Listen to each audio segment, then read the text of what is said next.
Walah. Okay geng, Assalamualaikum semua. Ini first vlog aku lah. First vlog aku.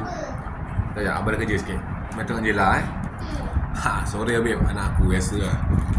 Okay, ini first vlog aku. Apa yang aku nak buat ni adalah isu tak ada isu pun. Aku pasang motor lah, pasang motor. Apa ni, InsyaAllah dalam masa terdekat ni aku akan cuba explain pasal motor AX200. AX200 di mana ramai orang cakap motor ni motor made in China ni tak bagus, spare part susah, CVT jangan jaga, lepas tu suhu temperature apa semua. Benda sebenarnya tak ada masalah pun sebenarnya kalau kita pandai jaga. InsyaAllah motor yang kita buat sama ni akan jadi elok.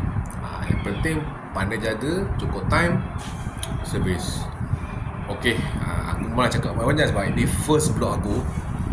Okay, insyaAllah kalau tak ada apa-apa aku akan explain.